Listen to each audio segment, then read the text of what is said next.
You might be wondering, why here in the top 20 I've placed a comic that looks like this? Well, at one point this one was actually in my top 5.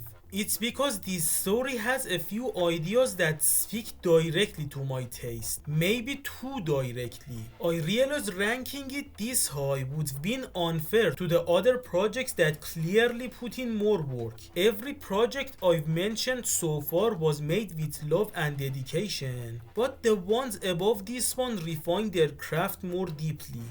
Still, I couldn't bring myself to place this lower. Despite its art style, I truly love this comic for what it tries to do. This fan comic asks a fascinating question. What if both Mufasa and Scar had survived? That single change completely reshapes the story of The Lion King 2, giving us a version where Mufasa and Simba are not entirely perfect, and Scar isn't entirely irredeemable. The moral lines blur, and that's why makes it so interesting. Spoilers ahead. Mufasa and Simba will show the Pride Lands to Koppa and Kiara. Zazu informs them about Outlanders in the Pride Lands. This Outlander is Nuka, who has hunted a hare, but Mufasa and Simba chase him, so he has to let go of it to save his life. Kiara is unamused. She tells Simba that he himself told her that they should respect all living creatures. So why don't they care about the survival of that poor guy? And what do you do when someone says something reasonable? You shout at them, of course. Admitting to be wrong is for cowards. I'm just joking, I don't think I should mention that, but just to make sure. Simba says Outlanders are monsters and don't deserve to live. Sure, be racist, why not? Again, just joking. Don't take it seriously. Mufasa tells Simba that's not a proper way to talk to his own daughter. Mufasa tells Kiara that they just want to protect them. In the Outland, Zero is about to tear Nuka apart for running away from the enemy, but Scar stops her. He says Nuka would actually be an idiot if he didn't run away. That's why he was supposed to be quick so that he wouldn't be spotted. He asks Nuka what will become of him. Kovu and Vitani show up, showing a hare they hunted. At first, Scar and Zero are proud of them, leaving Nuka jealous. But then Scar angrily asks them why did they enter Pride Lands on their own. Simba would have killed them if he saw them. Nuka starts laughing, but Scar tells him to shut up. Scar says he is surrounded by idiots, which angers Zero. He says luckily for them, he is still alive and will make them reach the peak of their potential. He tells Kovu that he will become strong, agile and ruthless. Tells Vitani that she will become swift, cunning and charismatic. And when it becomes Nuka's turn, with a sad face, Scar tells a hopeful Nuka, try not to get killed in a too stupid way. Scar is sad that he has to say this to his son, but he is not the type to give false hope to his kids. That night, Scar will relive a bad memory in a nightmare. Nuka is actually the only survivor of a litter of 3. His brother died at birth and his sister soon after. And we see a heartbroken Zero cuddling Nuka, begging him to survive. Scar and the Outlanders are around her crying. Scar wakes up, seeing everyone is still asleep, so he can show vulnerability without anyone seeing it. In his mind, he tells Nuka the things he always wanted to tell him, but his pride and fears never lets him. I'm sorry, my son. I wanted to give you a better life than I had, but I failed. But Kovu is different. He is strong.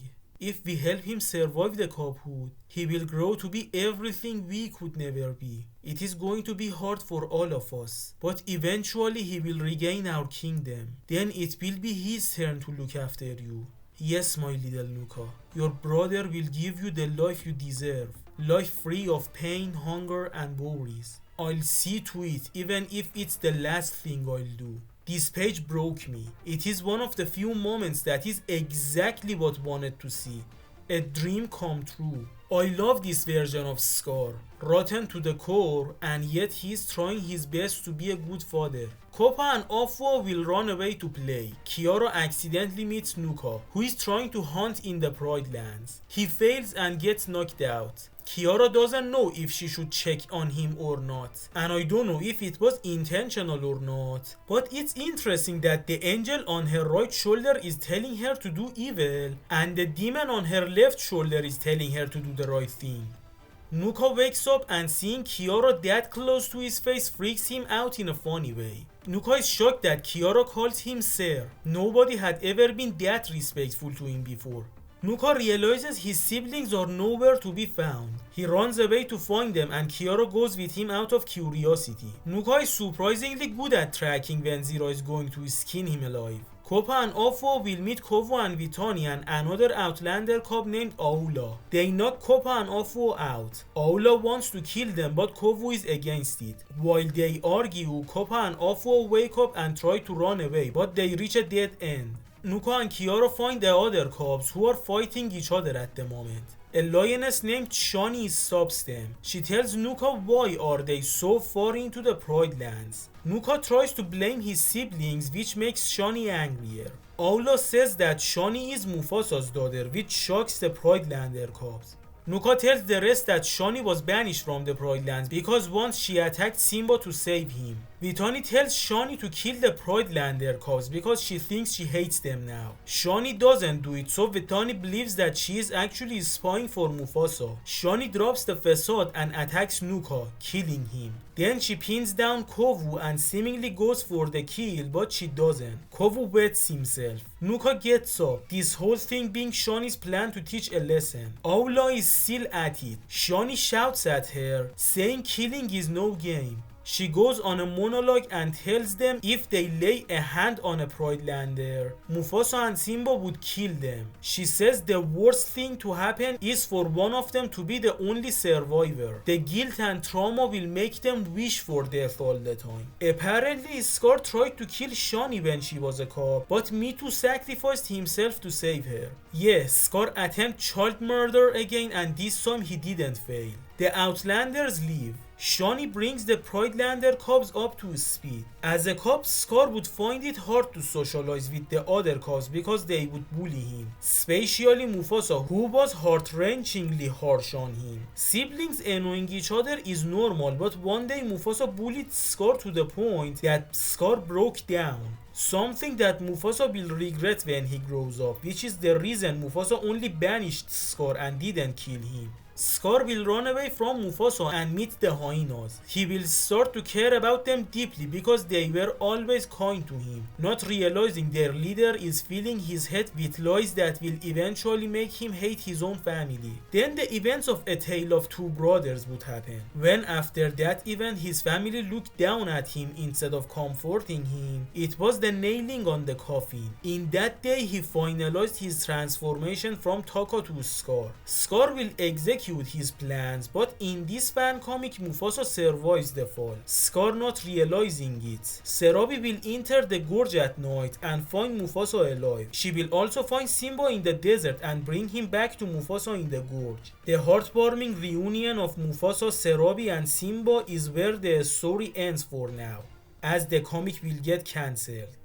To most of you guys it is just a cheaply made fan comic, but I admire it.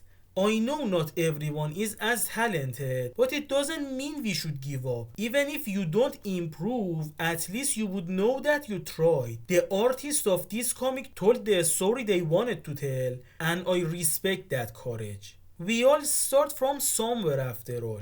If you want to do something, just do it. Waiting won't bring quality, trying will. All the Lion King fan artists that I will mention are at least one step above me for at least trying.